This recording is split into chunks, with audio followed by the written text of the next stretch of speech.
Hi, this is Joe again with another review. I'm going to think in this video, we'll be discussing the Ken Burns series, The Vietnam War. Which, excuse me. And we'll be discussing the Ken Burns' latest documentary, which is about on the Vietnam War. The series is just ended just last night, so it's definitely pretty fresh in my memory, and I've seen pretty much the whole series, except I didn't see the whole last two parts. But do the best. I'm going to do the best I can. The documentary, of course, is definitely one of the best documentaries that Ken Burns has made in a long time. I mean, I can't remember the last time he did a good documentary, because he botched. I'm just saying, he botched his documentary about World War II. He definitely botched that up, because he didn't really. I mean, he gave details of some parts of the war, but mostly focused on 4 American towns during World War. At the time, the United States entered World War II, which is just a really crappy way of doing that documentary. If you're doing something on World War II, cover the whole damn thing. If Ken Burns did that, that documentary would have been like over 20 hours long. He probably didn't want to do that. But for the Vietnam War documentary, he concentrated solely on that from beginning to end, the whole thing, till of course the time when the U.S. finally pulled the troops out in 1975.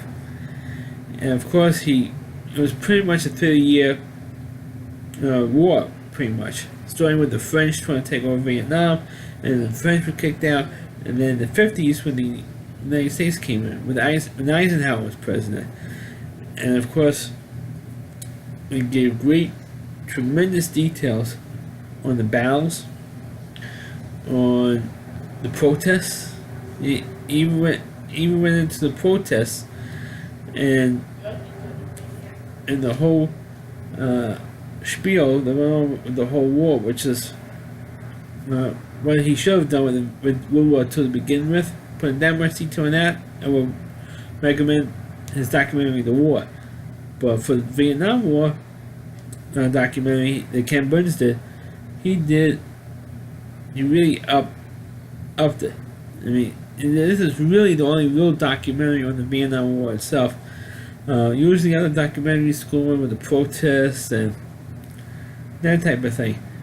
And of course, the one who really upped the conflict in the Vietnam War was really Lyndon Johnson, who was a Democrat, folks. Because actually, of course, always in the liberal media, especially here in the United States, always wanted to say, "Oh, the Republican Party is warmongers," and all that stuff. Well, Richard Nixon didn't take office until January 20th, 1969. So most of the major battles took place before Nixon was even sworn in as president. So all that stuff is just from the liberal media and all that type of thing. Of course, all this other stuff that also came out during the Vietnam War, with the people being baby killers, the U.S. military. And of course, there was one woman who did protest the war, an anti-war protester, who said that she regretted calling the U.S. military a bunch of baby killers. And like over 40 years later, she regretted doing it. Well, I'm glad that at least her anyway had changed her for it and regretted what she did during those years. I wish most people have the same feeling today when they protest Trump, saying that it's totally ridiculous what they're doing, all that type of thing. But the Vietnam War is definitely one of the best documentaries, and like I said earlier, only the real documentary about the Vietnam War. And I wish everybody would check it out. It's definitely worth watching. It's definitely well made. But of course, I wasn't born then during the Vietnam War era. I was about 4 years old when the war ended. So, but the thing that I always have a problem with Ken Burns' films is how accurate is it. Of course, I have to do research to find out how really accurate the Ken Burns Vietnam War series really is. But this time, instead of Ken Burns was usually the main director, but his longtime collaborator Lynn Novak co-directed the series with him. And of course, the main part of the whole series was some of the stories that the Vietnam vets told. It was really riveting and really the highlight of the whole series. Plus, also as well, Ken Burns also interviewed people who were on the other side, who fought for the Viet Cong against the United States, and their stories are also just as riveting as from the U.S. military was interviewed. So at least you have, unlike other movie series, documentaries that Ken Burns has done, you only have the American point of view. Very rarely do you have the other side, and in this documentary, that's why I really like this documentary, because you get both sides of the argument. You have the Viet Cong side of it, and you have the American side of it, and that's what really did it for me in terms of recommending this documentary, because you got both sides of the argument. Very rarely does Ken Burns, actually he's never done it. Even the World War II documentary, which I previously talked about on this video, and reviewed by the way, he didn't talk to any Japanese veterans, as if he could find any of them alive, that is. But he just mainly talked to Viet Cong and all that, those who lived in the United States actually, who immigrated here. So those are the ones he talked to. But that was really something to watch, especially how, and also of course the final part when the American troops were pulled out of Vietnam finally. They also talked about the people who were drafted, the guys who were drafted, who fled to Canada to get out of it. He mentioned a couple of stories of that.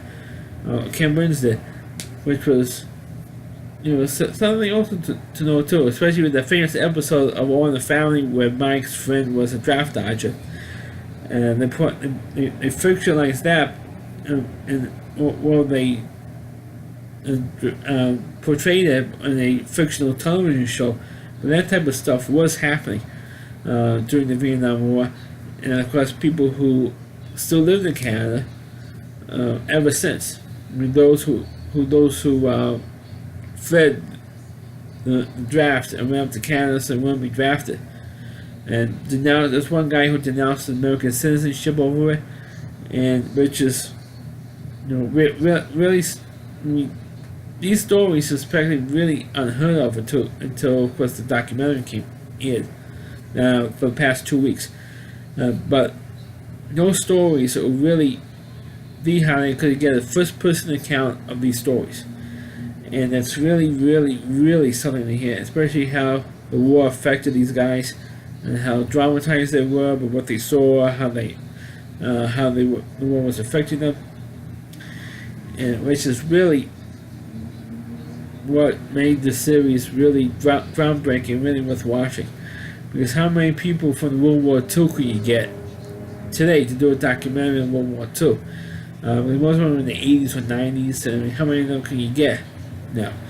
The Vietnam War, you're lucky you still have plenty of Vietnam veterans to maybe hunt down and find them and interview them and get their stories on tape and put them in this documentary. And that's what I mean, Ken Burns is not getting an Emmy for this documentary. I mean, like I said, this is definitely one of the best documentaries that Ken Burns has made.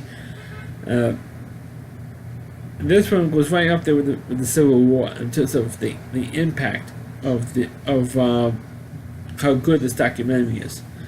Even though even the Civil War documentary that Ken Burns made, there's some inaccuracies there. I don't know which ones. Well, I know in the baseball documentary there was plenty. I know as a diehard baseball fan, I know how inaccurate that series was. But for the Civil War for the Vietnam documentary, it was that riveting to me, because naturally, like I said earlier, I was not born there throughout the height of it, and of course, I was only 4 years old when the war ended, so I missed all that stuff out. Of course, we grew up watching movies like Apocalypse Now, or Full Metal Jacket, or Casualties of War, those type of films that came out over, in the last 40 years. But nobody really sat down and did a whole documentary on the Vietnam War and how we got involved. And it went back as far as Dwight Eisenhower. When Dwight Eisenhower was president, we were slowly getting involved. And then when Kennedy and then Lyndon Johnson took over as president, then it really took over. And it actually went through about 5 presidents, the Vietnam War. That's how long it was, our involvement there. And it's, really, you think of maybe like 2. You think of maybe Nixon and Lyndon Johnson and Nixon. And then Ford had to finish it up because of the Nixon got thrown out of Watergate. But it actually was 5 presidents were involved were in control of the United States when we were involved with Vietnam. So all that stuff, information you didn't know was in the documentary. I know we're going on and on and on about it, but the Vietnam War, the Ken Burns Vietnam series is worth watching. If you haven't seen it, you can catch on the replay or get the DVD when it's at. It's also, I think you can get the DVD now from the PBS.org website to order it. I recommend everybody to watch this thing and to watch it and hopefully you learn something. But if you don't get in the public schools anymore in the United States, it's actually learning about history. And this document, like I said earlier, is just as good as the Ken Burns Vietnam series way back in 1990. So that's my review of the Ken Burns series, The Vietnam War. Please click on the video, please rate it, feel free to comment on it. Please subscribe to my channel, and please forward this video to your Facebook pages. You can check out all my reviews on my YouTube channel at RallyC.com. That's all WDY. RallyC.com is the homepage of the Rally Reviewer, Christine Moore, and please check out all of his videos on his website. Thank you for watching, and catch you next time.